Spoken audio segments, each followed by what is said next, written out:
ওর ফ্যামিলির কারণে আমি নিজের গহনা বিক্রি করে দিছি, দেবরে বিক্রি করে দিছি, বিদেশ পাঠাইছি, সবকিছু করছি। তারপরে বলে তুই কি এগুলো কিনাই না দিছিলি? আপনি এই পরকীয়াটা জর্জেট কেমন করবেন? আচ্ছা ভাই, একটা নারী কি চায় যে সে প্রেগনেন্ট হলে তার হাজবেন্ড তারে টেক কেয়ার করবে, আরো বেশি ভালোবাসবে, আরো ভালোবাসবে, বেশি। যে না আমার সন্তান আসতেছে। অবশ্যই। কিন্তু তার প্রথম সন্তানের বেলায় সে আমাকে ওই বাচ্চাটা ফালানোর জন্য ফোর্স করছে, এবং কি সে নিজে ওষুধ এনে আমাকে খাওয়াই দিছে মুখে। আমি হাতে পায়ে ধরছি যে না আমি বাচ্চাটা নিব। এই বাচ্চাটা হচ্ছে নষ্ট করার পরে ওই যে মন থেকে উঠা যায়, 3বার প্রেগনেন্ট হয়েছি, 3বারই বাচ্চা ফালাইতে চাইছো, তোমার কি আসলে বাবা হওয়ার ইচ্ছা নাই?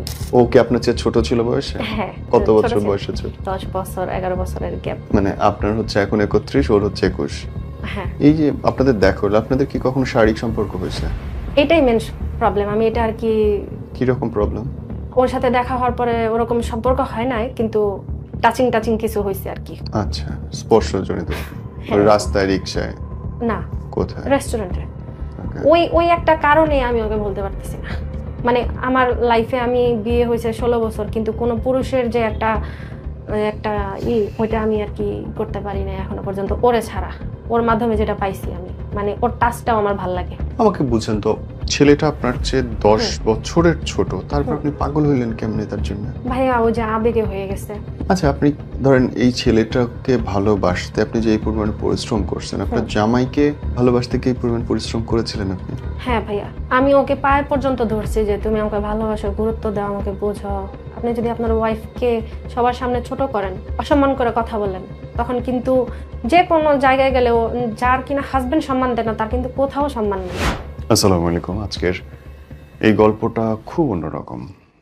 খুব অল্প বয়সে বিয়ে, স্বামীর প্রতি ভালোবাসা আসবে আসবে না, স্বামীর টেক কেয়ার, যখন কোনো কিছুতেই মিলছে না, ঠিক তখন নিজে একটু নিঃশ্বাস নেওয়ার জন্যে আরেকটা জায়গায় যাওয়া, এবং তারপরে দিন শেষে দেখা যায় যে সেখান থেকেই চরমভাবে প্রতারিত হওয়া। যারা মনে করেন যে হয়তো স্বামী, সন্তান, বউ এর বাইরে গিয়ে আপনি একটু সুখী হবেন কারোর সঙ্গে মিশে, শারীরিক মানসিকভাবে, তাহলে আপনার জন্য এই ভিডিওটা। আপনি যদি মনে করেন যে আপনার ওয়াইফ বা হাজব্যান্ড আপনাকে পরিপূর্ণ শান্তি দিতে পারছে না, আপনার অন্য কাউকে দরকার, তাহলে সত্যিকারে কি হয় এই ভিডিওটা দেখলে আপনি বুঝতে পারবেন।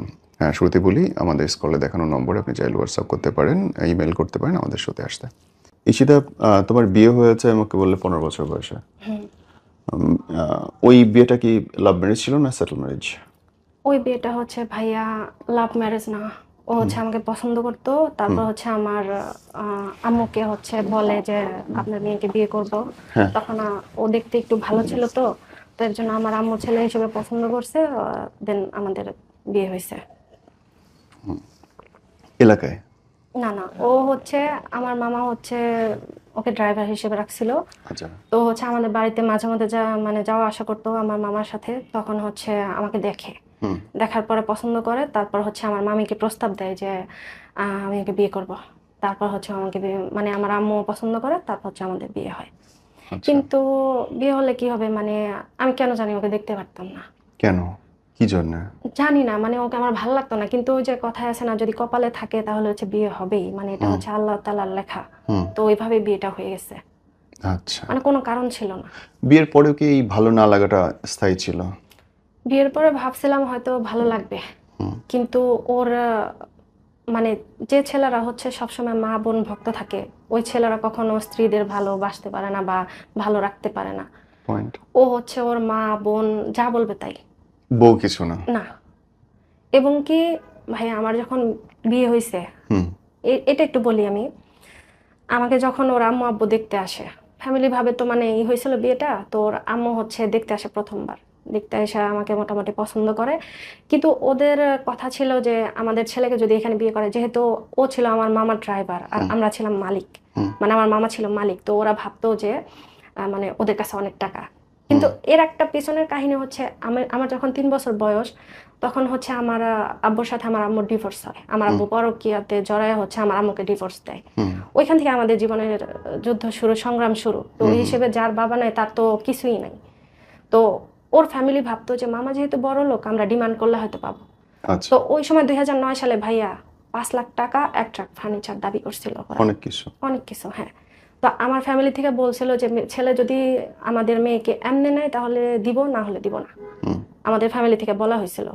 তারপরে ওরা চলে যায়, চলে যাওয়ার পরে ওই ছেলে 7 দিন পর বাড়িতে মানে যায়, ওর মা বাবার সাথেই চলে যায় বাড়িতে। বাড়ি যাওয়ার পর ওর আম্মু আব্বুরে বলে যে না আমি ওকে বিয়ে করব না। কিন্তু যখন রিটার্ন আবার ঢাকায় আসে 7 দিন পর ও পাগল হয়ে যায় আমার জন্য, কিন্তু ওর সাথে আমার রিলেশন না। মানে আমাকে দেখে ওর পছন্দ হয়েছে, আমাকে লাগবে, আসে না যে এরকম যে ওই মেয়েকে আমার ভালো লাগছে আমি বিয়ে করব। তো হচ্ছে আমার আম্মুকে বলে যে আন্টি আপনি যদি আপনার মেয়েকে না দেন তাহলে হচ্ছে আমি গলায় দড়ি দিয়ে মরে যাবো, বিষ খাবো, এরকম আমার আম্মুকে ডাইরেক্ট বলছে, আমাকে বলে নাই।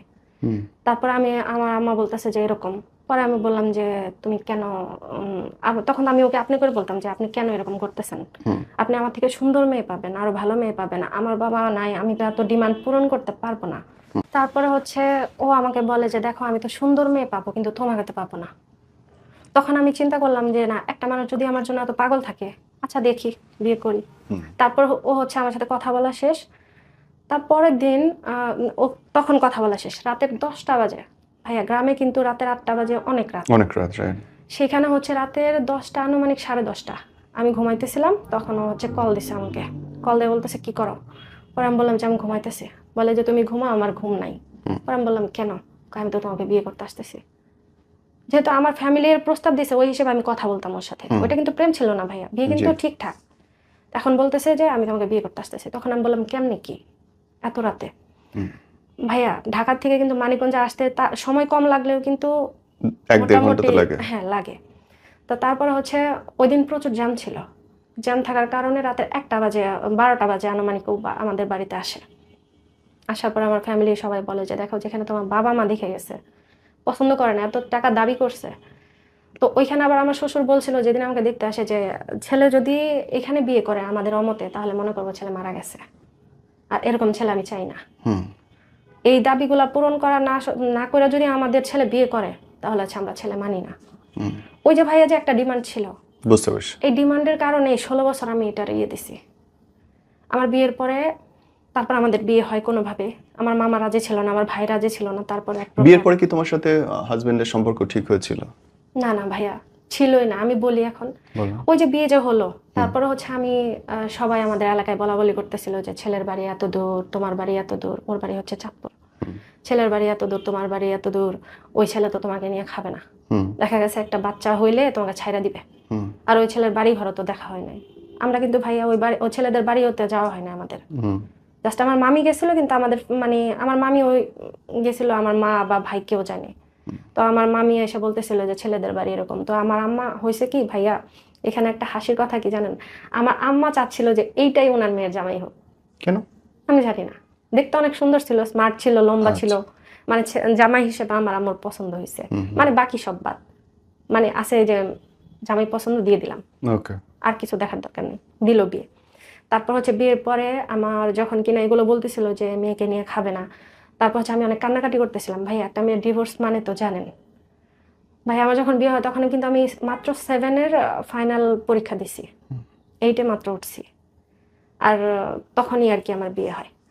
তারপরে আমি ওইখান থেকে মানে আমার যখন কিনা বিয়ে হয় তারপর থেকে আমি স্কুলে আর যাই না, কেন লজ্জা লাগে, বান্ধবীরা বলে যে বিয়ে হয়েছে কেমনি কি এগুলো বলে দেখে আমি আর স্কুলে যাই না। তারপর হচ্ছে আমি বাসায় থাকি। তারপরে ওই এলাকাবাসীর এই কথার কারণে ও আমাকে ঢাকায় নিয়ে আসে। এতটা পরিমাণ অভাব ছিল যে মানে তখন ও বাড়ির বড় ছেলে, ফ্যামিলি সবাইকে দেখতে হয়। আমার শ্বশুর আবার আমার বিয়ের 1 বছর আগে থেকে কিছু করে না। আমি মানে এই অভাব দেখার পরে নিজের পড়ালেখার ইচ্ছাটাই চলে যায়। কিন্তু আমি কিন্তু স্টুডেন্ট ভালো ছিলাম, মানে আমি স্কুলে আমি কখনো ভালো করে প্রাইভেট পড়তে পারি না, যেহেতু বাবা ছিল না। ওই হিসেবে আম্মু একা, নিজে একটা মহিলা মানুষ, তখন একটা সংগ্রামী জীবন। আমি বুঝতাম যে সবকিছু যে মা তো এত কিছু পারে না। তো ওই সময় থেকে মানে নিজে নিজে পড়ালেখা করতাম। কিন্তু যখন বিয়ে হয় তখন ভাবছিলাম হয়তো লেখাপড়াটা একটু ভালো হবে, কিন্তু যখন কিনা পরিস্থিতি দেখলাম যে ওনাদের ফ্যামিলি এতগুলা মানুষ, ছোট ছোট ভাই বোন, ও বড় ছিল তখন, ওর বয়সও কম, 21 বছর বয়স। তখনও হচ্ছে আমি চিন্তা করলাম যে যাক একটু স্যাক্রিফাইস করি, নিজের লেখাপড়াটাই বাদ দিই, সংসারে হাল ধরি, বড় বউ যেহেতু আমি। তো তখন থেকে হচ্ছে সংসারে হাল ধরি। তারপর হচ্ছে আমার ননদের আবার বিয়ে হয়েছে চাচাতো ভাইয়ের কাছে। ওনার বাবা আবার ছোটবেলায় মারা গেছিল, মা আবার অন্য জায়গায় বিয়ে করছে। আমার শ্বশুর তখন মানে ওনাকে ছোট থেকে লালন পালন করছে। লালন পালন করার পরে যখন কিনা বড় হয় ওই ছেলের কাছে মেয়ে বিয়ে দিছে। তাহলে হচ্ছে ভাইয়া আমার ননদ কিন্তু ঘরেই রয়ে গেল, উনি কিন্তু বাহিরে যায় নাই। তো ননদ ঘরে থাকা তো বিরাট ব্যাপার। হ্যাঁ মানে আমার শ্বশুর বাড়িতে আমার জীবনটা শুধু তছনছ হয়েছে আমার ননদের কারণে। এই যে আমি যে সুখ পাইলাম না, শান্তি পাইলাম না, সবকিছুর মাস্টার মাইন্ড হচ্ছে আমার ননদ। এবং ননদদের এ সম্পর্কে কোনো ধারণাই নেই, তারা মনে করে তারা ঠিকই করতেছে, হ্যাঁ তার ভাইকে সে মানে দেখে এমন রাখতেছে। একটা মানে আচরণ করে মনে হয় আমি ওই বাড়ির মানে চাকর, উনি হচ্ছে মালিক। কথায় কথায় বলে বাপার বাড়ি যা বাহাদুরি কর, এরকম বলে।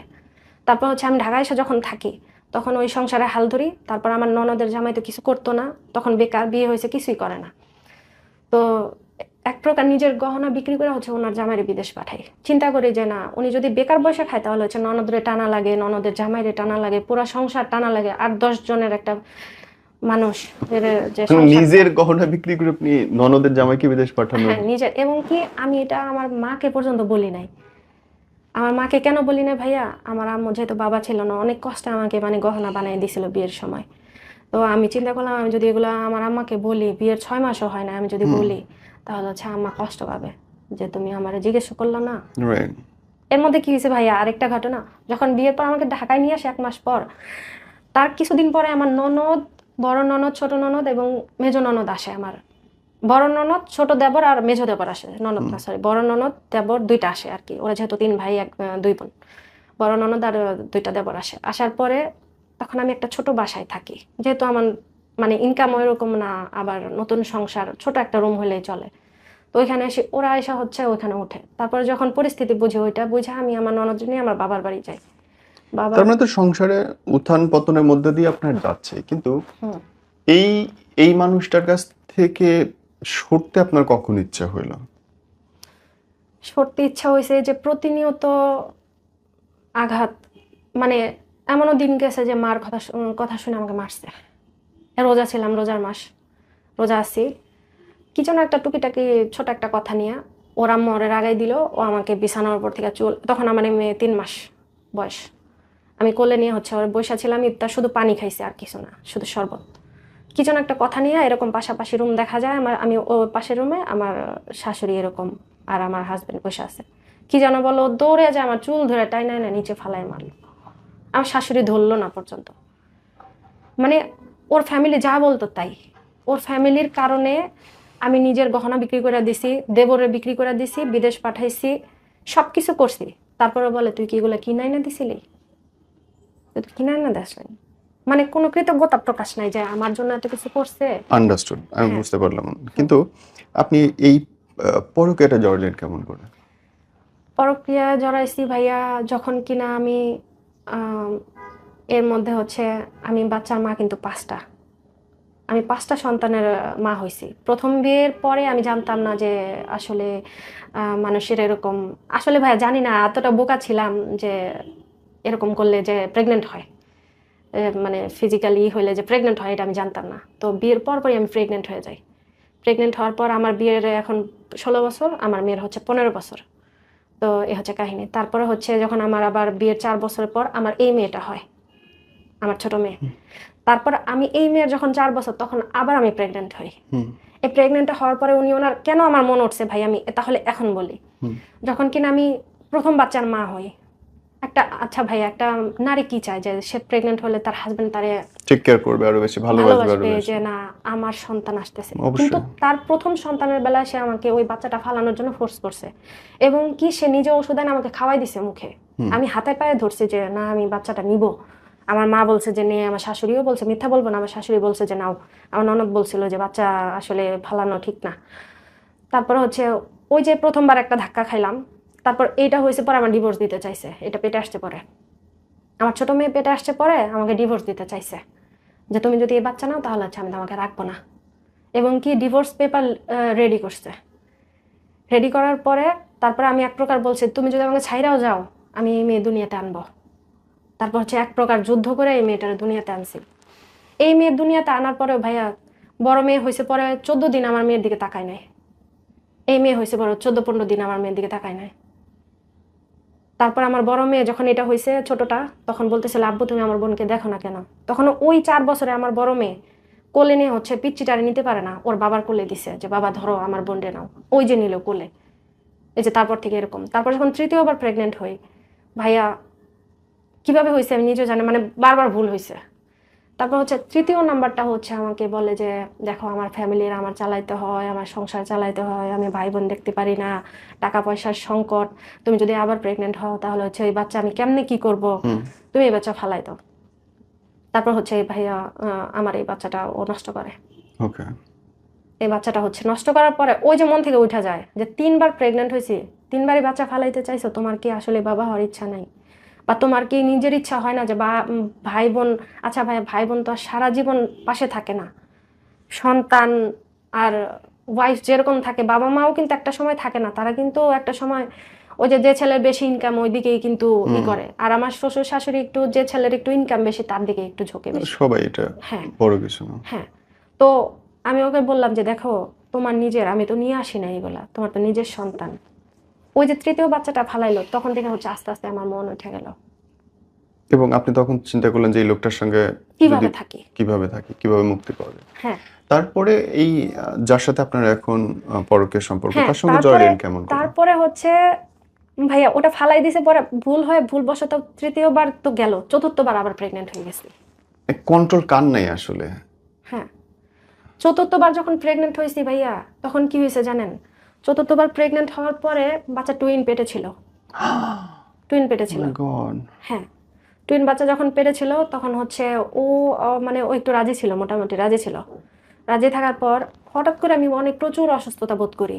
মোটামুটি এই ছোট মেয়ে হওয়ার পর থেকে মানে আমার এত একটা অবস্থা ছিল, খারাপ অবস্থা। এই মেয়ে যখন নর্মাল ডেলিভারি হয় তখন আমার অবস্থা খুবই খারাপ ছিল। ওই সময় বাসায় ডেলিভারি তো মানে হসপিটালে যাই নাই, যে হাজবেন্ডের ইনকাম কম ছিল, এমনও দিন গেছে ভাইয়া এই মেয়ে পেটে থাকার পরে আমি এমনও দিন গেছে যে সারাদিন না খাওয়া ছিলাম, এতটাই অভাব ছিল। অভাবে থাকার কারণে, না খাওয়ার কারণে বাচ্চাটা এত বড় হয়ে গেছে। যখন ডেলিভারি হয়েছে তখন আমি মানে প্রচুর অসুস্থ ছিলাম। তো ওই সময় যে একটা ক্ষতি হয়ে গেছিল আমার, নর্মাল ডেলিভারি বাসায় হয়েছিল, ওইটা আমি টানা 8 বছর টানি আমি অসুস্থ, মানে আমার জরায়ু প্রবলেম হয়ে যায়। তারপর যখন চতুর্থবার আমি প্রেগনেন্ট হই টুইন, ওই বাচ্চা পেটে আসার পরে আমার ধরা পড়ে জরায়ু ক্যান্সার, মানে একটু হইতেছিল আর কি। তো আমি যখন কিনা চতুর্থবার প্রেগনেন্ট হওয়ার পরে আমি নিজের অসুস্থ বোধ করতেছিলাম, যে সবসময় গায়ে জ্বর, তারপর হচ্ছে দুর্বল লাগে, মাথা ঘোরা অস্থির লাগে, প্রস্রাবে মানে জ্বালাপোড়া করে, ব্যথা লাগে, রাতে ঘুম হয় না, খুবই অসুস্থ লাগে। তখন ওরে আমি বলতে থাকি যে দেখো আমি না দিন দিন অসুস্থ হয়ে যাচ্ছি। তখন ও বলে কি তুমি হচ্ছে বেশি ঝাল খাও, ভর্তা খাও। মানে বাচ্চা পেটে থাকলে একটু এক একজনের এক এক দিকে একটু টান থাকে, যে অনেকে হচ্ছে ঝাল খায়, অনেকে মিষ্টি খায়।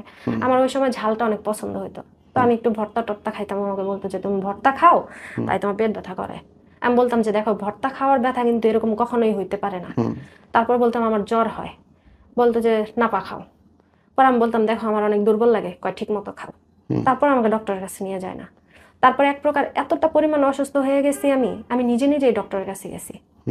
ডক্টরের কাছে যাওয়ার পরে যখন কিনা আমি করছি, ডক্টর দেখাইছি, পরে ওনারা বলতেছে যে দেখেন আমাদের এখানে ভালো কোনো ডক্টর নাই, আর আলট্রাসোনোগ্রাম এরকম ভালো না, আপনি একটা ভালো ডক্টর দেখান। যখন আমি ভালো ডক্টরের কাছে যাই তখন মানে একটা হসপিটালে যাই আমার পাশেই, আমার বসুন্ধরার ওইদিকে। তখন ওনারা বলে যে আপনি তো খুব ভয়াবহ একটা আছেন ভাইয়া। যখন একটা মানুষ অসুস্থ থাকে সে যদি নিজের কানে শুনে তখন কিন্তু পরিস্থিতি অন্যরকম হয়ে যায়। ওনারা বলতেছিল যে হায় হায় কি অবস্থা, মানে আমার সাথে আমার একটা বোন গেছিল, উনি আমাকে বলতেছে এই তুই কি পাপ করছস। তারপরে এই চতুর্থ টুইনের পর আবার হয়েছে? না না চতুর্থ মানে টুইন ছিল তখন, মানে টোটাল 5 বার। এই তারপর ওনার সাথে পরিচয় আপনার হলো কেমন করে, এই নতুন মানুষটার সাথে? হ্যাঁ ওই যে তারপরে আমি অসুস্থ ছিলাম, অসুস্থ থাকার পরে হচ্ছে আমার অপারেশন হয়। অপারেশন হওয়ার পরে আমি আপনাকে ইউটেরাস ফেলে দিতে হয়েছে পরে? হ্যাঁ হ্যাঁ আচ্ছা ফেলে দিছি। তারপর যখন আমি 3 মাস ঘরে বন্দি হয়ে যাই, জি, ওই সময় আমার কেমোথেরাপি চলে, যেহেতু ক্যান্সারের লক্ষণ দিছিল। তো এর জন্য আমার ওই সময় ভাইয়া 2019-20 পুরা শাটডাউন চলতেছিল যখন আমি অপারেশন হই। তো সবাই তো ঘরে ঘরে বন্দি। তো ওই সময়টা আমি যখন ঘরে ছিলাম তখন আমি অনলাইনে আসক্ত হয়ে যাই। জি। ওই সময় একটা মানে মেসেঞ্জারে একটা যে আড্ডা গ্রুপ থাকে, ওইখানে হচ্ছে ফ্রেন্ড সার্কেল সবাই আড্ডা দেয়, এরকম একটা গ্রুপে আমাকে কোনো না কোনো ভাবে একটা ভাই আমাকে অ্যাড করে। অ্যাড করার ফলে ওইখানে তখন আমি চ্যাটিং কিভাবে করে জানি না ভাইয়া, মানে আসলে জানি না যে কিভাবে চ্যাটিং করতে হয়। তারপরে হচ্ছে আমি ওই 2-1 দিন দেখার পরে যখন কিনা আমার নাম ধরে মেনশন দিয়ে ডাক দিয়েছে ঈশিতা আপু কি করো, তখন আমি ভাবলাম যে একটা রিপ্লাই দিই। তখন আমি অনেক কষ্টে টাইপিং করি, হয়তো বললে কেউ বিশ্বাস করবে না যে এই জামানায় কি এরকম আসলে আদৌ তো আছে। তারপর হচ্ছে আমি রিপ্লাই দিই, তখন আমার একটু সাহস হয় যে না আমি তো আসলে পারি। তখন হচ্ছে আমি ওই গ্রুপটাতে মানে একটু নিজের আর কি ভালো ফিল করতে থাকি যে না আসলে সারাদিন হাজবেন্ডের সাথে ঝগড়া। আর ভাইয়া আমার সংসারে বিয়ে হয়েছে পরে কোনোদিন ঝগড়া ছাড়া আমরা থাকি নাই, এবং কি এখনো যে যে আসলাম ঝগড়া করেই আসতে হয়। মানে সব সময় ঝগড়া লাগিয়েই থাকে, মানে এটা হইলো কেন ওটা হইলো কেন এরকম টুকিটাকি সব জিনিস না ঝগড়া। একটা সংসারে সারাদিন ঝগড়া হইলে কিন্তু মন মন এমনিতেই টেকার ভালো কথা থাকে না। না। হ্যাঁ, তারপর হচ্ছে ওইখানে যখন আড্ডা দিই আমার খুব ভালো লাগে। ওইখান থেকে হচ্ছে তারপরে একটা ওই ছেলের সাথে যার সাথে আমার রিলেশন, ওইখান থেকে হচ্ছে একটা গ্রুপে ওর সাথে আমার পরিচয় হয়। এবং আপনার যার সঙ্গে রিলেশন সে তো আপনার যে ধর্মীয় দৃষ্টিকোণ থেকে আলাদা। হুম। আপনি মুসলিম, সে হিন্দু। হ্যাঁ, ওকে, শুরুটা কেমন করে হলো? শুরুটা হচ্ছে আমি যখন কিনা যে গ্রুপে ওর সাথে আমার পরিচয় হয়, ওই গ্রুপে আসলে সবাই ছোট ছোট ছিল। মানে সবারই মোটামুটি 18, 19, 16, 15 এরকম বয়সের ছিল, 21, 22, 23-এর উপরে না। তো আমি ভাবলাম যে বাচ্চা গ্রুপ, আমি কেন জানি নিজের পিকগুলো দিতেছিলাম। মানে আমি জানি না, আমি কখনো গ্রুপে পিক দিই না, কিন্তু ওই দিন আমি আমার শাড়ি পরা পিক মানে যত পদের পিক ছিল আমি না মানে সবগুলো দিতেছিলাম। তো দেখার পর ওই ছেলেটা আর কি আমাকে দেখে বলে যে ক্রাশ খাইছি। তখন আমি মানে ভাবি যে বাচ্চা মানুষ আর কি ক্রাশ খায়, মানে হাসায় উড়ে দিই আর কি, ফান করি। তারপর আমাকে ইনবক্স আইসা বলে যে তোমাকে দেখে তো আমি ক্রাশ খাইছি। পর আমি বললাম যে ক্রাশ খাওয়ার কি আছে। তখন মানে টুকিটাকি ওর সাথে কথা হইলো, তারপরে আমি কেন যেন ওকে ব্লক দিলাম। প্রথম দিনে কথা বলার পরে ব্লক দিয়ে দিছি। ব্লক দেওয়ার পরে ও হচ্ছে আমাকে গ্রুপে এসে বলতেছে, আন্টি বলে ডাকতো তখন আমাকে, যে আন্টি তুমি আমাকে ব্লক দিলা, ব্লকটা খোলো, কথা আছে। পরে আমি বললাম যে কি বলবা বলো, বলে যে ইনবক্সে আসো। পরে ইনবক্সে গেলাম, তখন ওইখান থেকে টুকিটাকি কথা। আমার মেয়েকে নিয়ে স্কুলে যায়, আমি যেহেতু কুড়িলে থাকি, আমার বিশ্ব রোডে থেকে হচ্ছে কুড়িল থেকে হচ্ছে আমার খিলখাতা যাওয়া লাগে, কর্মীটোলা আমার মেয়ে স্কুলে পড়ে।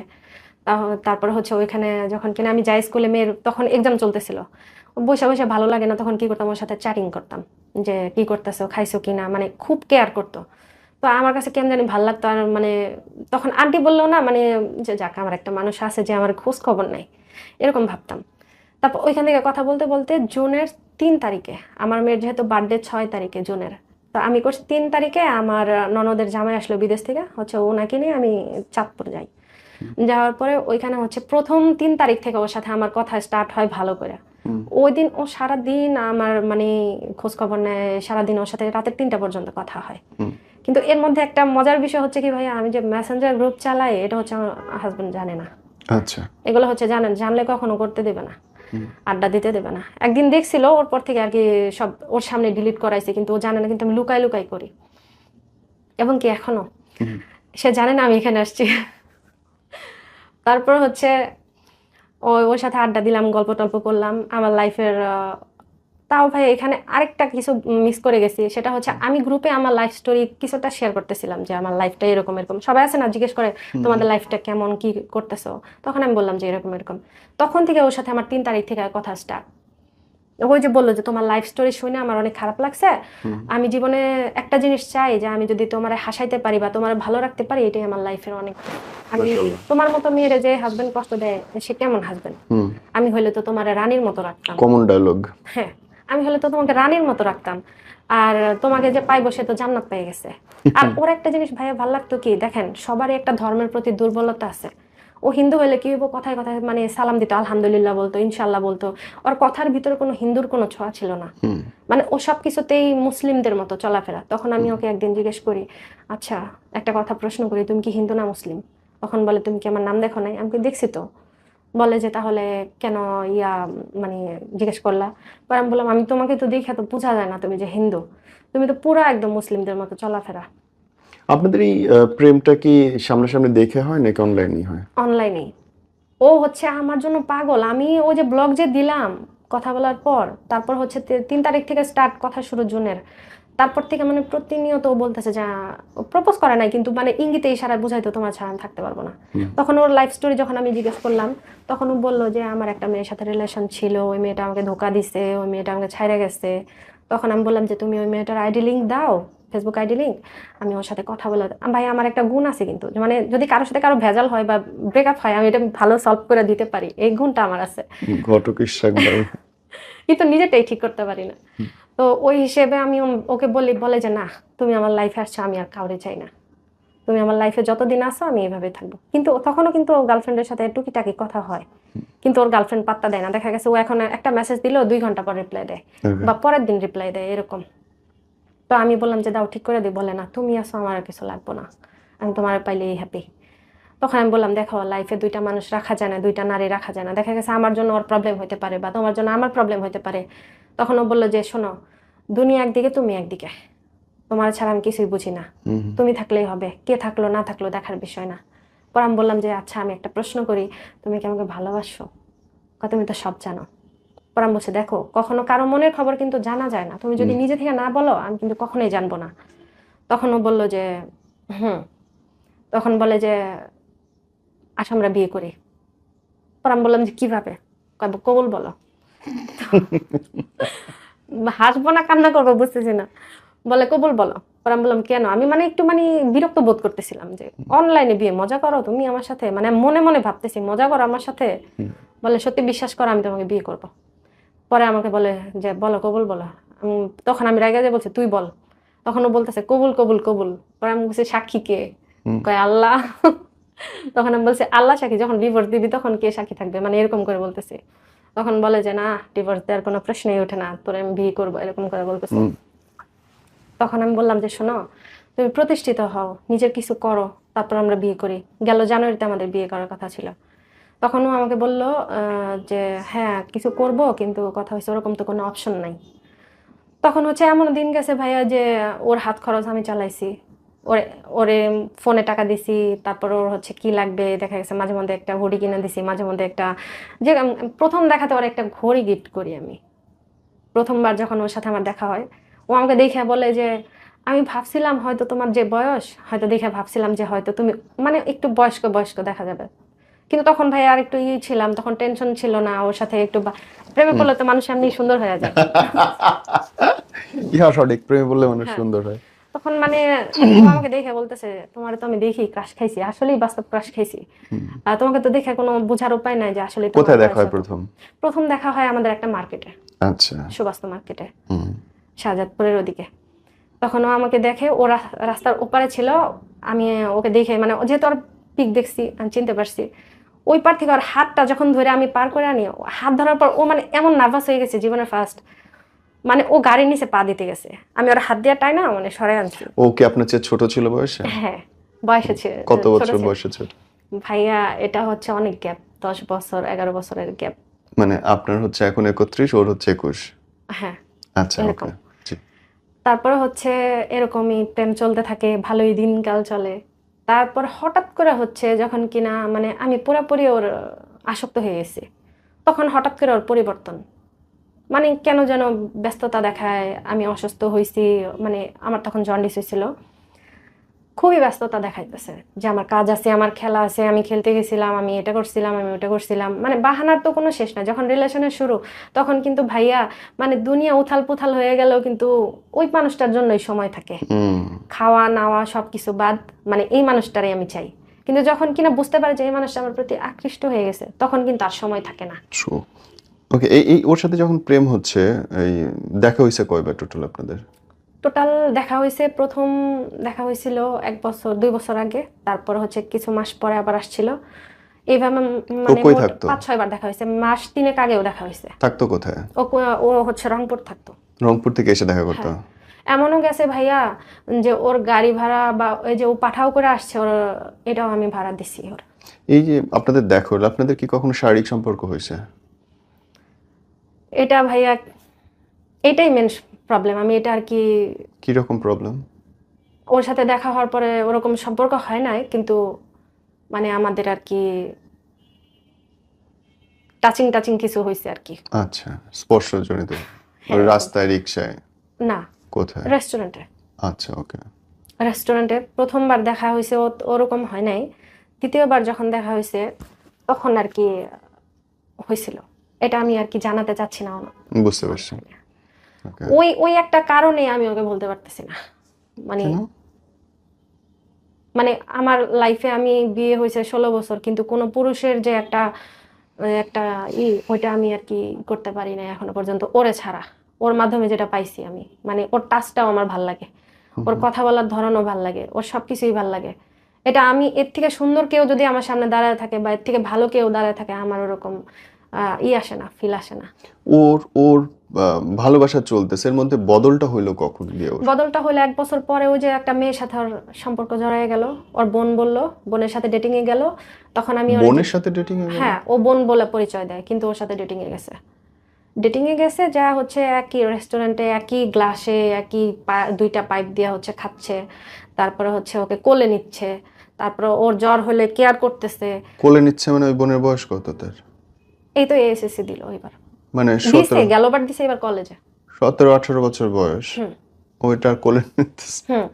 কি অদ্ভুত তখন ভাই আমি ওরে বলতে। জিজ্ঞেস করলাম, ভাইয়া এটাও আমি জানতে পারতাম না ও আমার কাছে হাইড করছে। যখন কিনা ঢাকায় আমার সাথে দেখা করতে আসলো ওই মেয়ের সাথে ডেটিং এ যাওয়ার পর, আমি বুঝি না ভাইয়া একটা মানুষের মনে দুইজন কেমনে থাকে।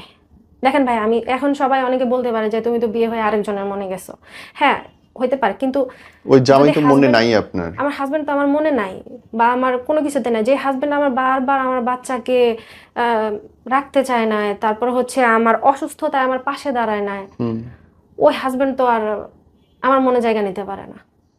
হ্যাঁ আমি মানলাম আমাকে ট্রিটমেন্ট করাইছে, কিন্তু কথা হয়েছে কি ভাইয়া, টাকা পয়সা ধন সম্পদ কিন্তু জীবনের সব না। একটা নারীর ভালোবাসা, সম্মান, গুরুত্ব এটাই চায়। ও যখন আপনার এই পরকীয়াটা চলছে তখন কি আপনার হাজবেন্ডের সঙ্গে শারীরিক সম্পর্ক ঠিক আছে? প্রথম ছিল, ঠিক ছিল। যখন কিনা একদিন ও আমাকে জিজ্ঞেস করলো যে তুমি কি ওর সাথে এরকম শারীরিক সম্পর্কে আসো, তখন আমি বললাম হ্যাঁ আছি তো। তখন আমি জানি না যে মানে ও আমার, মানে আমি ভাবতাম যে ও আমাকে ধোকা দিব, মানে এরকম কিছু একটা ভাবতাম, মানে যখন আবেগে পড়ার আগে এরকম ভাবতাম। কিন্তু যখন একদিন ওর আবেগে পড়ার আগে যখন কিনা একবার সম্পর্কে ছিলাম, তখন ও একদিন আমাকে বললো যে তুমি কি এগুলা করো। পরে আমি বললাম যে হ্যাঁ, ও তো আমার হাজবেন্ড, ওর হক আছে, আর আমাকে তো ও এমনি রাখবে না, কোনো হাজবেন্ড এইভাবে রাখে না।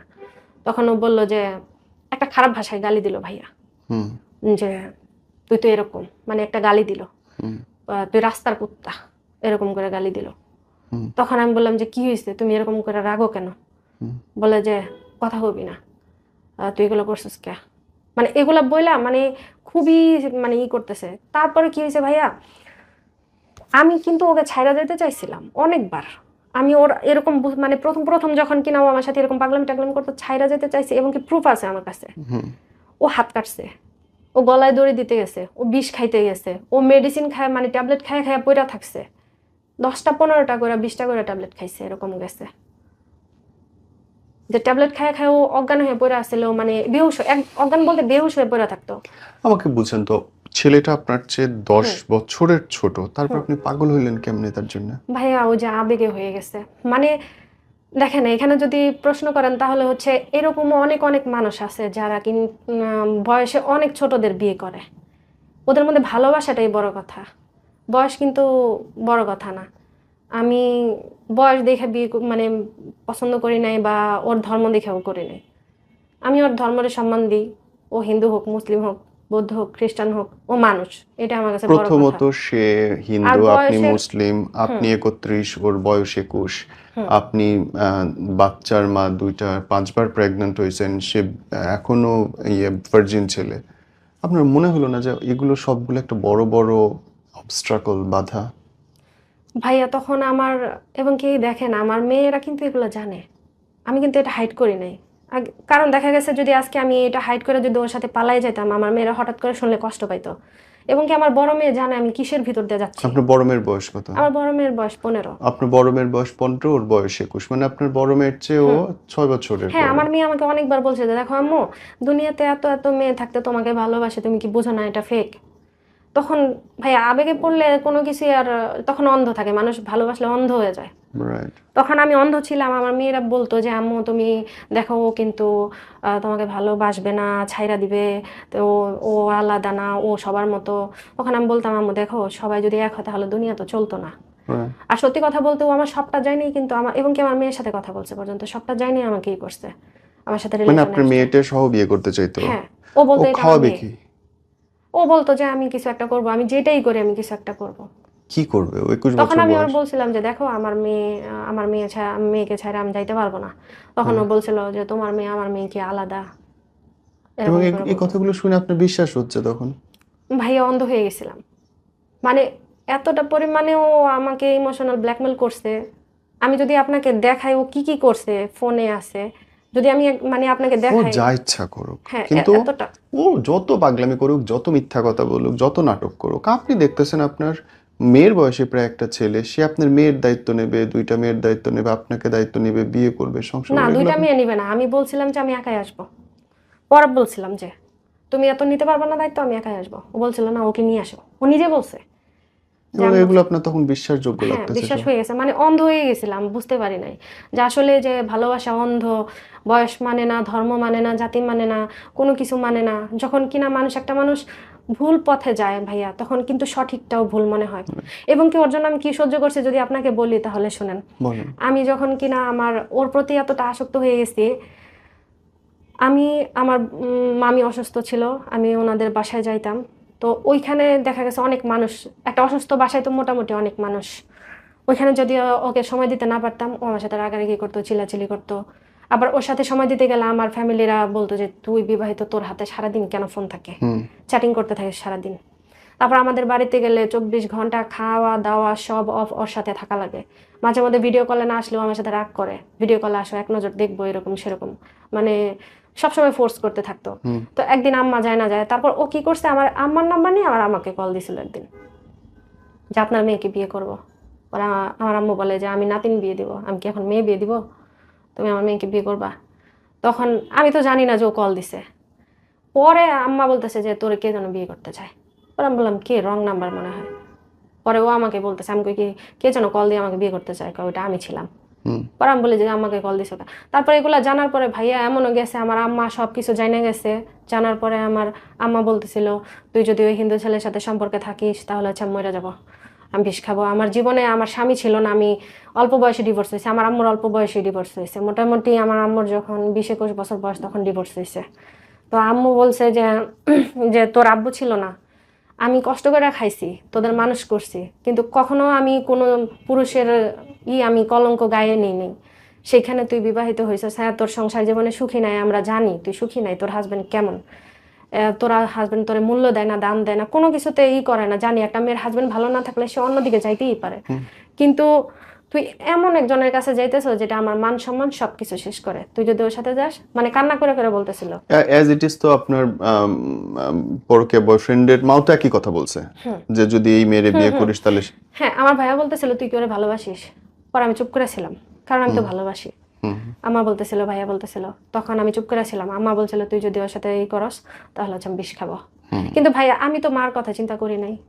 আমি তো চিন্তা করি নাই যে আমার মা বিষ খাবে বা কি। আমি চিন্তা করছি যে আমার মা আমার লাইফটা একবার নষ্ট করছে বিয়ে দিয়ে, অল্প বয়সে।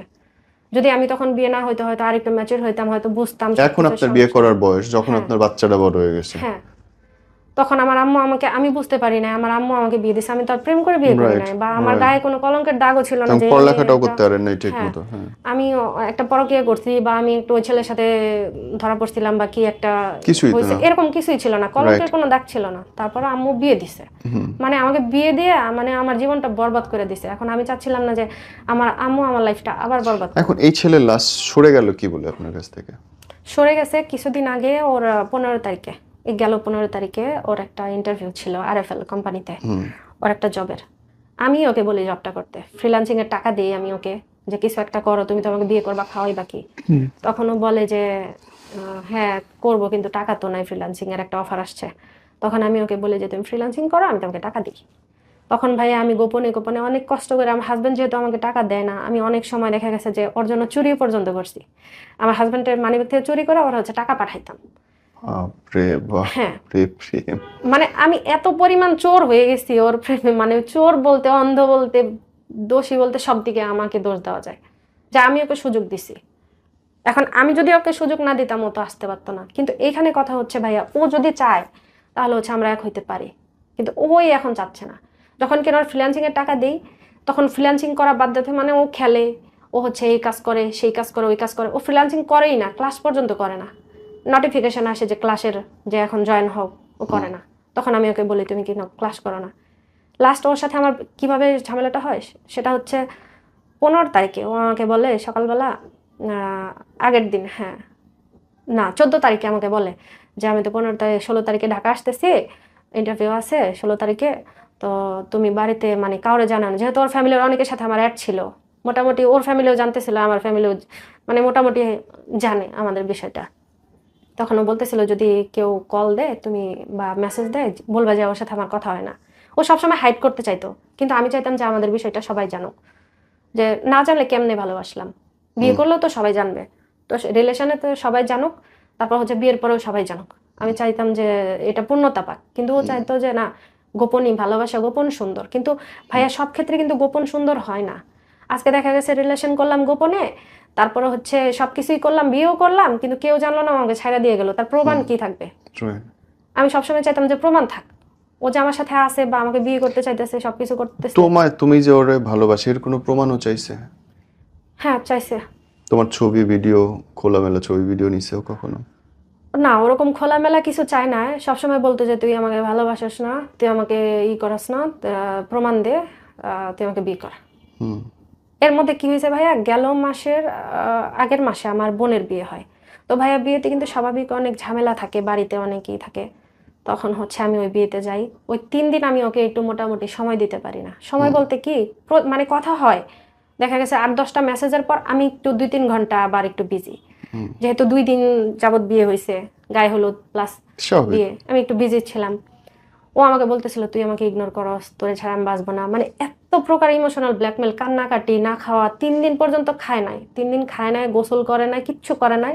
ও আমাকে বলতেছিল তুই তো সুখে আসস, আমি তো সুখে নাই। ও যে খাচ্ছে না, আপনার প্রমাণ কি? খাচ্ছে না, পিক পিক পাঠাচ্ছে, মানে সত্যি, মানে এমন একটা মানে অবস্থা, আমি মানে বুঝতে, তখন আমি ওকে বললাম যে দেখো আমি তো বিজি, আমি তার 2 দিন আগেও বলে দিছে দেখো আমি বিয়েতে যাবো, একটু বিজি থাকবো, আমার বোনের বিয়ে। তখন ও বলে যে তুই, তারপরে যখন আমি ওকে সময় দিতে পারি না, ও বলে আমি নাকি ইচ্ছা করে ওকে আর কি ইগনোর করতেছি, ইচ্ছা করে ইগনোর করস তুই আমাকে। আচ্ছা, আপনি ধরেন এই ছেলেটাকে ভালোবাসতে আপনি যে এই পরিমাণে পরিশ্রম করছেন, আপনার জামাইকে ভালোবাসতে কি এই পরিমাণ পরিশ্রম করেছিলেন আপনি? হ্যাঁ ভাইয়া, আমি ওকে পায়ে পর্যন্ত ধরছি যে তুমি আমাকে ভালোবাসো, গুরুত্ব দাও, আমাকে বোঝো, সবসময় আমার মানে ভাইয়া, আপনি যদি আপনার ওয়াইফকে সবার সামনে ছোট করেন, অসম্মান করে কথা বলেন, তখন কিন্তু যে কোনো জায়গায় গেলেও যার কিনা হাজবেন্ড সম্মান দেয় না, তার কিন্তু কোথাও সম্মান নেই। ও আমাকে ওর ফ্যামিলিতে, আমার ফ্যামিলিতে, রাস্তাঘাটে, বন্ধু বান্ধবের সামনে, মানে সবার সামনে ছোট করে কথা বলতো, মানে যতটা নিচে নামানো যায় আমাকে। খুব সুন্দর কথা বলছেন। কোনো পুরুষ যদি তার বউকে সম্মান না করে, ওই মেয়েকে কেউ সম্মান করে না আসলে। আমরা শেষ করব ভাইয়া, লাস্টলি যারা দেখছে, যারা একটু একটু করে এখনো পরকীয়ার দিকে এগোচ্ছে, তাদের জন্য যদি কিছু বলতে চাও? এখন আমি তাদের জন্য এটাই বলবো যে আবেগের বশে, আর বয়সের ছোট হোক আর বড় হোক, আবেগের বশে যেন কেউ কোনো রিলেশনে না জড়ায়, যেটাতে আছে ওটাতেই সন্তুষ্ট থাকা বা ওটাতেই নিজেকে আর কি মানায় চলা। আর যদি এটাও সম্ভব না হয়, যত যাই হোক, অন্তত কান্নাকাটি করো নামাজে, যায় নামাজে আল্লাহর কাছে, কিন্তু কারো কাছে ভালোবাসার দাবি বা একটু শান্তি দাবি করাটা এটা ভুল। পরকীয়া কখনো শান্তি দেয় না। এখন আমি ওকে ছাড়তেও পারতেছি না, ধরতেও পারতেছি না, ও আমাকে ছাড়তেছেও না, ধরতেছেও না। যখন আমি দূরে যেতে চাই তখন হচ্ছে আমাকে সামনে কাছে আসে, আর কাছে গেলে দেখেন যে দূরে ঠেলা দেয়। আরো 10টা মেয়ের সাথে কোলে করে নিয়ে বসে আছে। হ্যাঁ, বাহ, এটাই তো হওয়ার কথা আসলে। আপনার যার সঙ্গে বিধাতা লিখে রাখছে, সুখটা তার কাছেই খোঁজেন। এখন ভাইয়া আমি হাজবেন্ডের সাথেও সংসার করতে পারতেছি না, যখন কিনা একটা মানুষ যখন অন্যজনের মন দিয়ে দেয়, তখন কিন্তু সে এই সংসারে মৃত, ওইভাবে মৃত। খুব সত্যি, খুব সত্যি। তখন কথা বলা শেষ, রাতের 10টা বাজে ভাইয়া, গ্রামে কিন্তু রাতের 8টা বাজে অনেক রাত, অনেক রাত। সেখানে হচ্ছে রাতের 10টা, আনুমানিক 10:30, আমি ঘুমাইতেছিলাম, তখন হচ্ছে কল দিছে আমাকে, কল দিয়ে বলতেছে কি করো? পরে আমি বললাম যে আমি ঘুমাইতেছি। বলে যে তুমি ঘুমা, আমার ঘুম নাই। পরে আমি বললাম কেন? আমি তো তোমাকে বিয়ে করতে আসতেছি। যেহেতু আমার ফ্যামিলির প্রস্তাব দিয়েছে, ওই হিসেবে আমি কথা বলতাম ওর সাথে, ওইটা কিন্তু প্রেম ছিল না ভাইয়া, বিয়ে কিন্তু ঠিকঠাক। এখন বলতেছে যে আমি তোমাকে বিয়ে করতে আসতেছি। তখন আমি বললাম কেমনে কি এত রাতে? ভাইয়া ঢাকা থেকে কিন্তু মানিকগঞ্জে আসতে সময় কম লাগলেও কিন্তু 1-1.5 ঘন্টা তো লাগে। হ্যাঁ লাগে। তো তারপরে হচ্ছে ওই দিন প্রচুর জ্যাম ছিল, জ্যাম থাকার কারণে রাতের 1টা বাজে, 12টা বাজে আনুমানিক আমাদের বাড়িতে আসে। আসার পর আমার ফ্যামিলি সবাই বলে যে দেখো, যেখানে তোমার বাবা মা দেখে গেছে, পছন্দ করে না, এত টাকা দাবি করছে। তো ওইখানে আবার আমার শ্বশুর বলছিল যেদিন আমাকে দেখতে আসে যে ছেলে যদি এখানে বিয়ে করে আমাদের অমতে, তাহলে মনে করবো ছেলে মারা গেছে। আর এরকম ছেলে আমি চাই না। হুম এই দাবিগুলা পূরণ করা না করে যদি আমাদের ছেলে বিয়ে করে তাহলে হচ্ছে আমরা ছেলে মানি না। হুম ওই যে ভাইয়া যে একটা ডিমান্ড ছিল, বুঝতে পারছি। এই ডিমান্ডের কারণে 16 বছর আমি এটার ইয়ে দিছি। আমার বিয়ের পরে তারপর আমাদের বিয়ে হয় কোনোভাবে। আমার মামা রাজি ছিল না, আমার ভাই রাজি ছিল না। তারপর এক বিয়ের প্রকার পরে কি তোমার সাথে হাজবেন্ডের সম্পর্ক ঠিক হয়েছিল?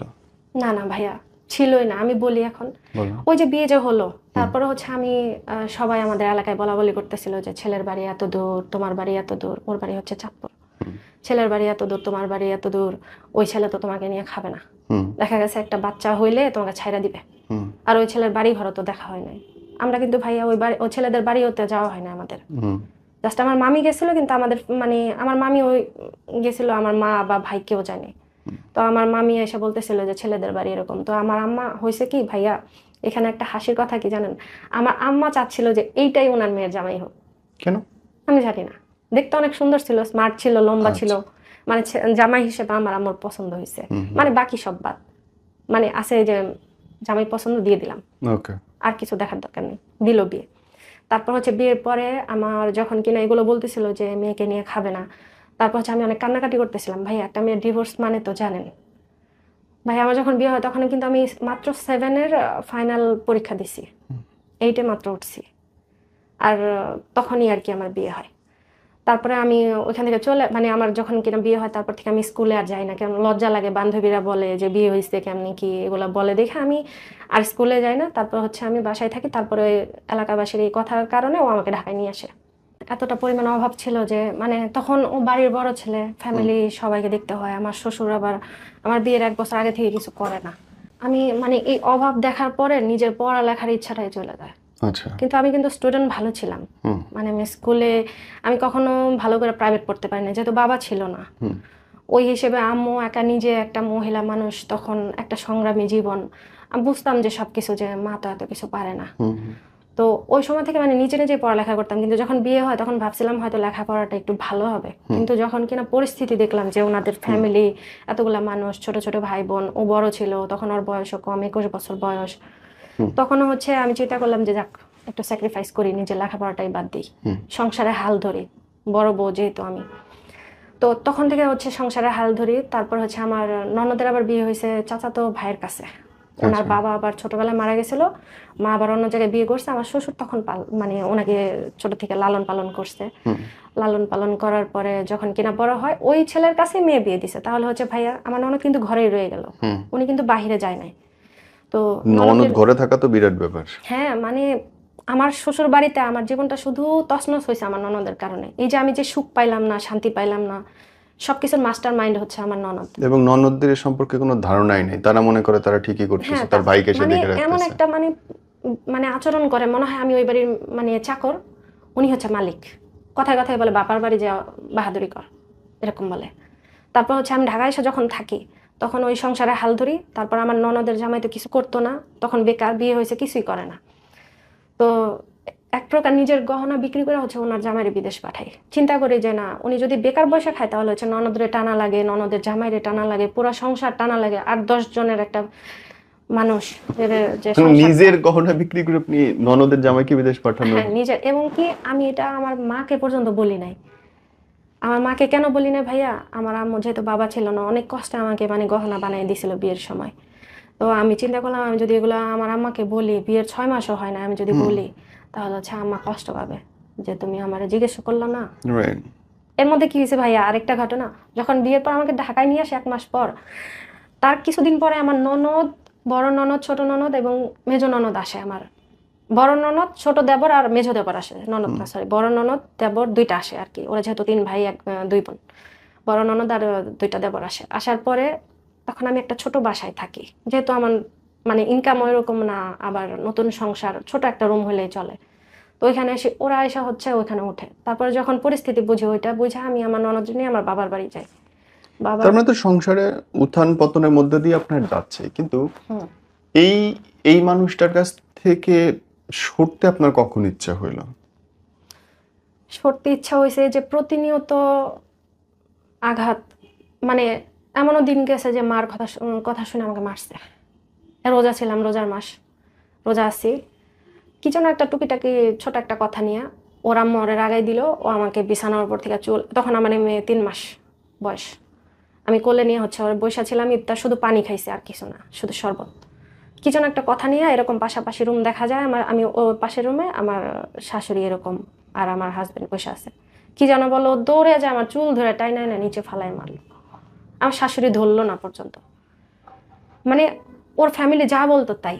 ওর ফ্যামিলির কারণে আমি নিজের গহনা বিক্রি করে দিছি, দেবরে বিক্রি করে দিছি, বিদেশ পাঠাইছি, সব কিছু করছি। তারপরে বলে তুই কি এগুলো কিনাই না দিছিলি, তুই কিনাই না দেশ নাই, মানে কোনো কৃতজ্ঞতা প্রকাশ নাই যে আমার জন্য এত কিছু করছে। আন্ডারস্টুড, আমি হ্যাঁ। বুঝতে পারলাম। কিন্তু আপনি এই পরকীয়াটা জড়লেন কেমন করে?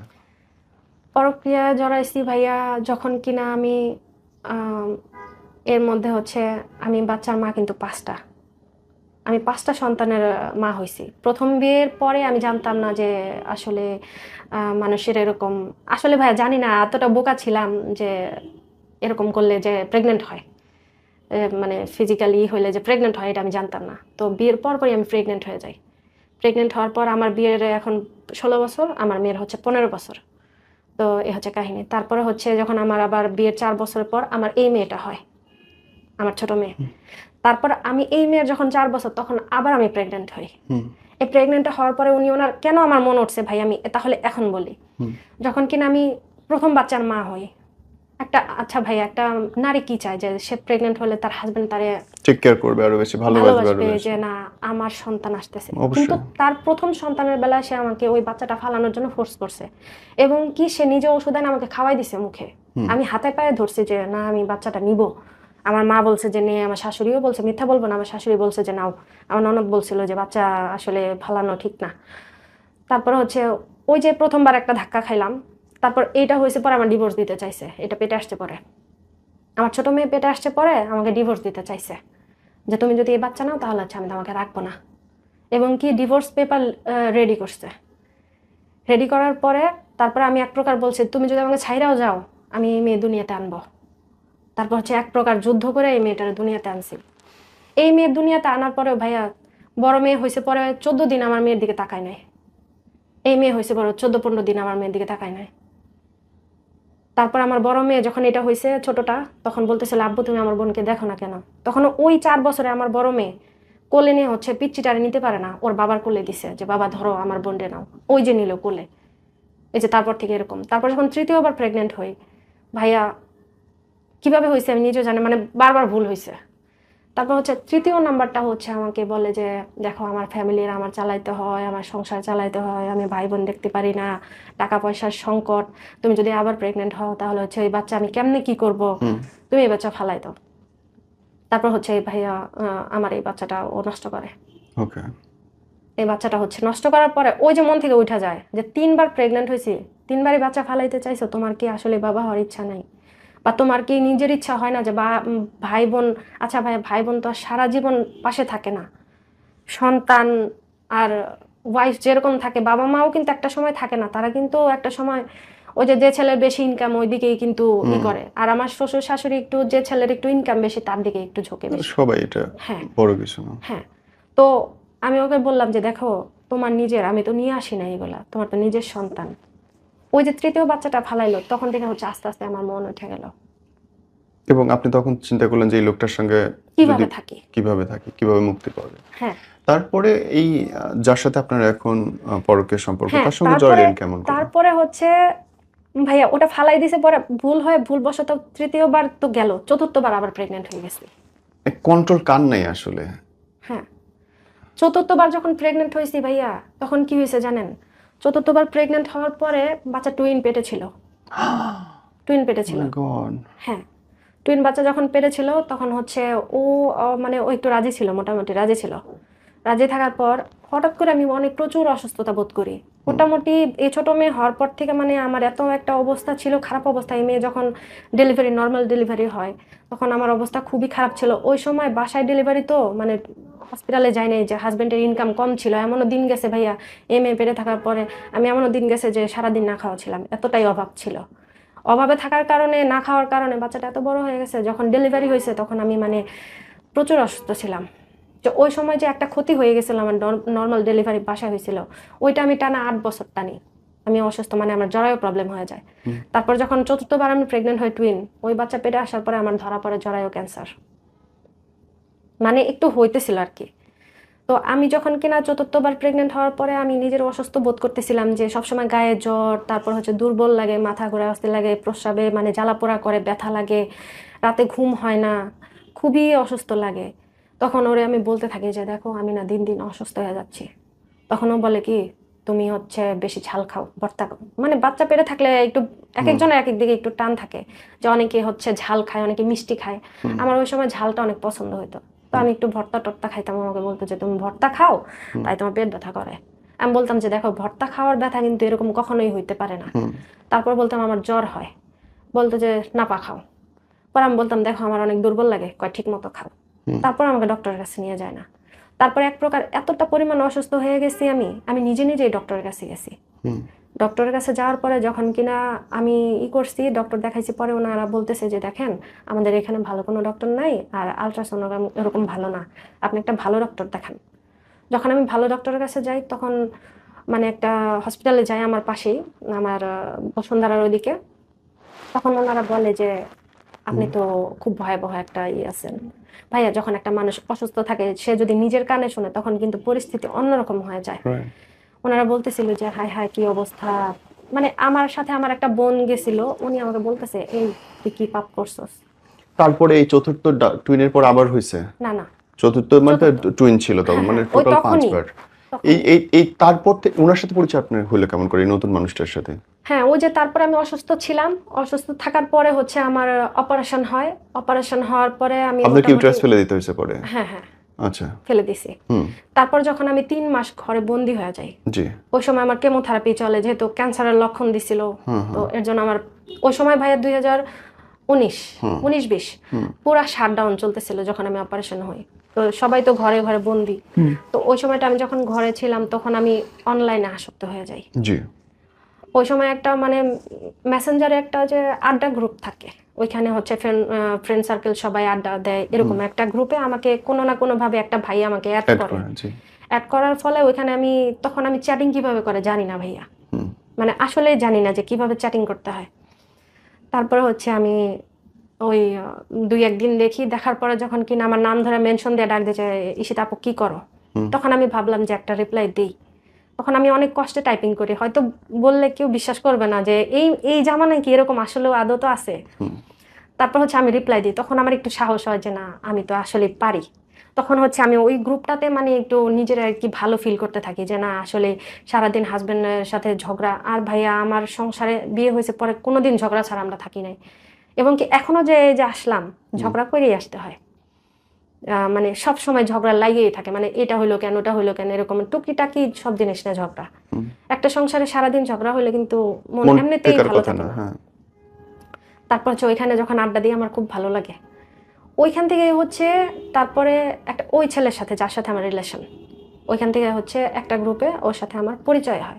এবং আপনার যার সঙ্গে রিলেশন, সে তো আপনার যে ধর্মীয় দৃষ্টিকোণ থেকে আলাদা। আপনি মুসলিম, সে হিন্দু। হ্যাঁ। ওকে, শুরুটা কেমন করে হলো? শুরুটা হচ্ছে আমি যখন কিনা যে গ্রুপে ওর সাথে আমার পরিচয় হয়, ওই গ্রুপে আসলে সবাই ছোট ছোট ছিল। মানে সবারই মোটামুটি 18, 19, 16, 15 এরকম বয়সের ছিল, 21, 22, 23 উপরে না। তো আমি ভাবলাম যে বাচ্চা গ্রুপ, আমি কেন জানি নিজের পিকগুলো দিতেছিলাম। মানে আমি জানি না, আমি কখনো গ্রুপে পিক দিই না, কিন্তু ওই দিন আমি আমার শাড়ি পরা পিক, মানে যত পদের পিক ছিল আমি না মানে সবগুলো দিতেছিলাম। তো দেখার পর ওই ছেলেটা আর কি আমাকে দেখে বলে যে ক্রাশ খাইছি। তখন আমি মানে ভাবি যে বাচ্চা মানুষ আর কি ক্রাশ খায়, মানে হাসায় উড়ে দিই আর কি, ফান করি। তারপর আমাকে ইনবক্স আইসা বলে যে তোমাকে দেখা তো আমি ক্রাশ খাইছি। পরে আমি বললাম যে ক্রাশ খাওয়ার কি আছে। তখন মানে টুকিটাকি ওর সাথে কথা হইলো। তারপরে আমি কেন যেন ওকে ব্লক দিলাম, প্রথম দিনে কথা বলার পরে ব্লক দিয়ে দিছি। ব্লক দেওয়ার পরে ও হচ্ছে আমাকে গ্রুপে এসে বলতেছে, আন্টি বলে ডাকতো তখন আমাকে, যে আন্টি তুমি আমাকে ব্লক দিলা, ব্লকটা খোলো, কথা আছে। পরে আমি বললাম যে কি বলবা বলো, বলে যে ইনবক্সে আসো।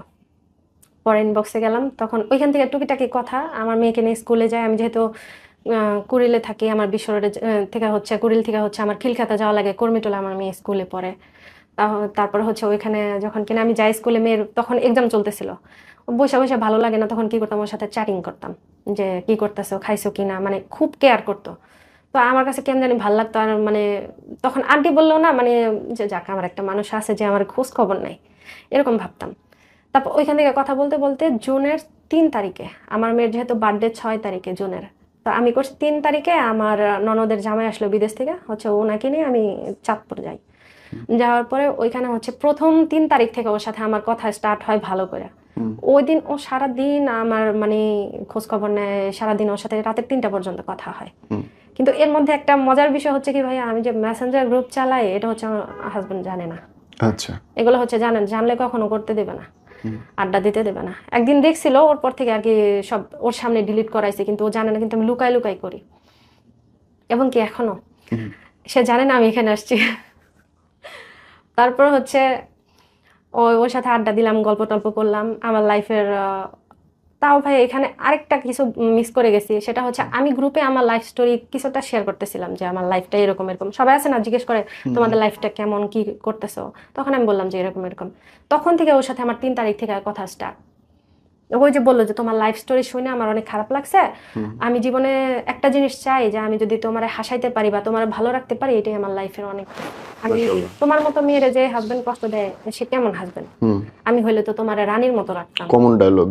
হ্যাঁ, আমি হলে তো তোমাকে রানীর মতো রাখতাম, আর তোমাকে যে পাইবো সে তো জান্নাত পেয়ে গেছে। আর ওর একটা জিনিস ভাইয়া ভালো লাগতো কি, দেখেন সবারই একটা ধর্মের প্রতি দুর্বলতা আছে। ও হিন্দু হলে কি হইব, কথায় কথায় মানে সালাম দিত, আলহামদুলিল্লাহ বলতো, ইনশাল্লাহ বলতো। ওর কথার ভিতরে কোনো হিন্দুর কোনো ছোঁয়া ছিল না, মানে ও সব কিছুতেই মুসলিমদের মতো চলাফেরা। তখন আমি ওকে একদিন জিজ্ঞেস করি, আচ্ছা একটা কথা প্রশ্ন করি, তুমি কি হিন্দু না মুসলিম?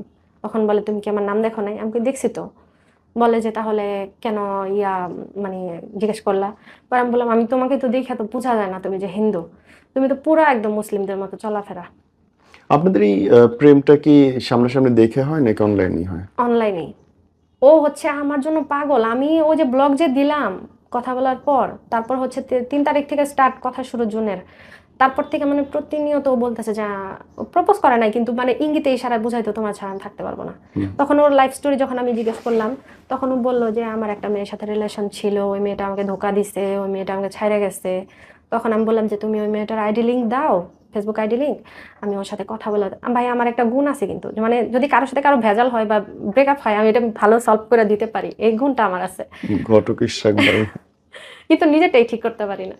তো ওই হিসেবে আমি ওকে বলে যে না, তুমি আমার লাইফে আসছো, আমি আর কাউরে চাই না, তুমি আমার লাইফে যতদিন আসো আমি এভাবে থাকবো। কিন্তু তখনও কিন্তু গার্লফ্রেন্ডের সাথে টুকিটাকি কথা হয়, কিন্তু ওর গার্লফ্রেন্ড পাত্তা দেয় না। দেখা গেছে ও এখন একটা মেসেজ দিলেও 2 ঘন্টা পর রিপ্লাই দেয় বা পরের দিন রিপ্লাই দেয়, এরকম।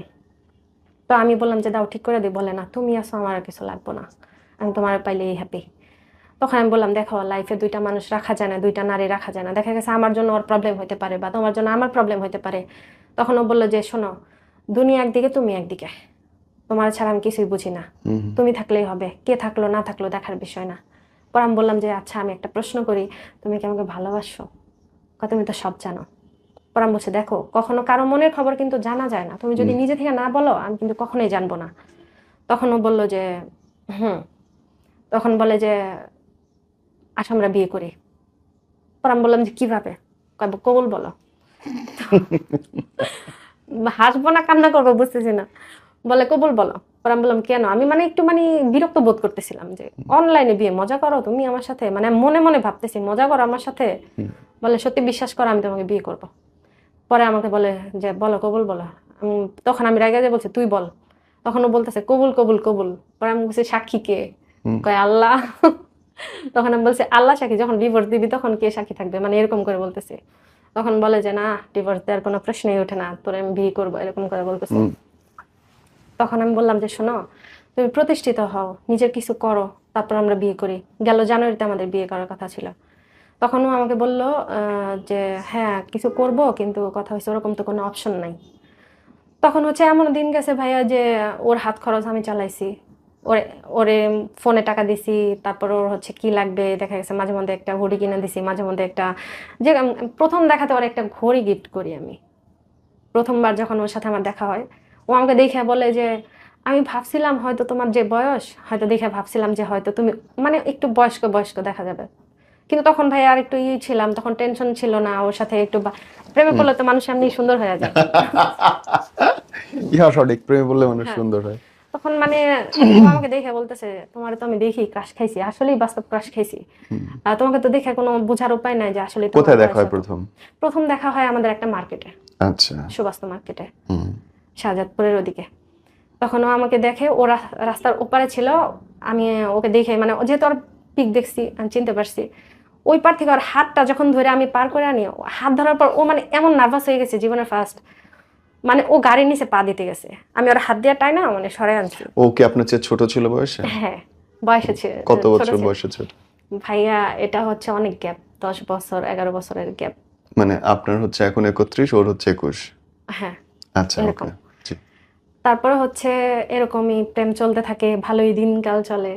তারপর হঠাৎ করে হচ্ছে যখন কিনা মানে আমি পুরোপুরি ওর আসক্ত হয়ে গেছি, তখন হঠাৎ করে ওর পরিবর্তন, মানে কেন যেন ব্যস্ততা দেখায়, আমি অসুস্থ হয়েছি, মানে আমার তখন জন্ডিস হয়েছিল, খুবই ব্যস্ততা দেখাইতেছে যে আমার কাজ আছে, আমার খেলা আছে, আমি খেলতে গেছিলাম, আমি এটা করছিলাম, আমি ওটা করছিলাম, মানে বাহানার তো কোনো শেষ না। যখন রিলেশনের শুরু তখন কিন্তু ভাইয়া মানে দুনিয়া উথাল পুথাল হয়ে গেল, কিন্তু ওই মানুষটার জন্যই সময় থাকে, খাওয়া নাওয়া সবকিছু বাদ, মানে এই মানুষটারই আমি চাই।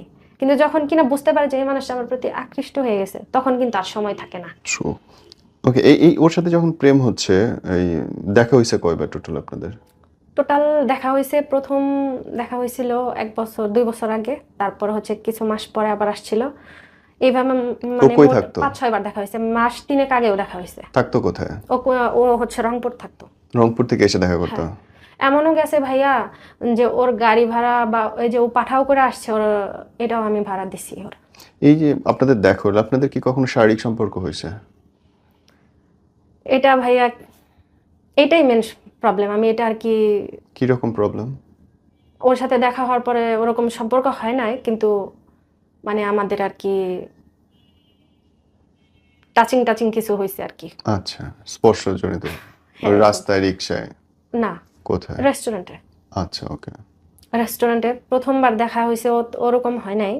দ্বিতীয়বার যখন দেখা হয়েছে তখন আর কি হয়েছিল, এটা আমি আর কি জানাতে চাচ্ছি না বুঝতে পারছি। ওকে। ওই ওই একটা কারণে আমি ওকে বলতে পারতেছি না, মানে কেন?